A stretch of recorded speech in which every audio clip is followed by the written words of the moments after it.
Semangat pagi saudara. Saudara, kemarin kita ibadah, kita diingatkan untuk melatih iman kita.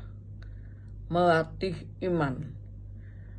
Bukan sesuatu yang mudah, tetapi itu yang harus kita lakukan supaya iman kita mengalami pertumbuhan dan kita semakin disempurnakan di dalam mengenal Tuhan. Karena itu saudara, bangsa Israel diberikan kepada kita sebagai contoh. Di dalam 1 Korintus 10 ayat yang ke-10 dan yang ke-11 dikatakan, "Dan janganlah bersungut-sungut seperti yang dilakukan oleh beberapa orang dari bangsa Israel itu, sehingga mereka dibinasakan oleh malaikat maut.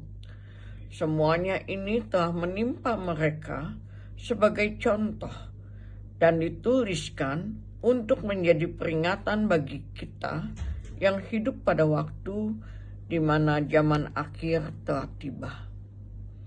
Artinya saudara, bahwa perjalanan bangsa Israel itu dicatat, ditulis di dalam Alkitab kita, bukan sebagai sekedar pelajaran sejarah, tetapi sebagai satu pelajaran bagaimana kita harus mengerti dan mengenal Tuhan kita.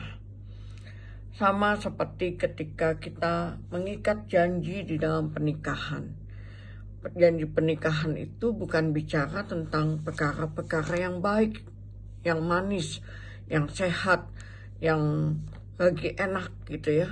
Tetapi janji pernikahan ini juga mengikat kita di dalam suka dan duka, di dalam sehat dan sakit, di dalam kejatuhan atau kebangunan, dan hal-hal yang berlawanan itu kita diikat oleh satu janji yang sama, yaitu janji pernikahan kita dengan pasangan kita.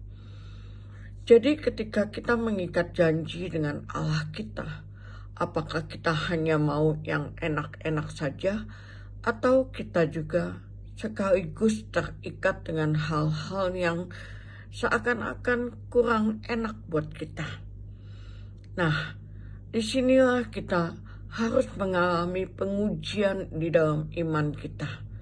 Kita harus melatih iman kita supaya kita bukan saja bicara tentang yang enak, tetapi juga bicara ketika keadaan tidak sesuai dengan mau kita. Tetapi iman kita adalah iman yang kokoh di dalam Tuhan.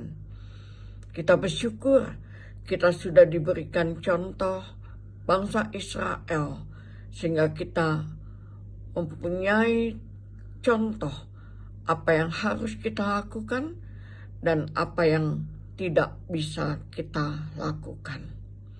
Semangat aktivitas saudara, kemurahan Tuhan cukup buat kita dan kedaulatannya menyertai kita.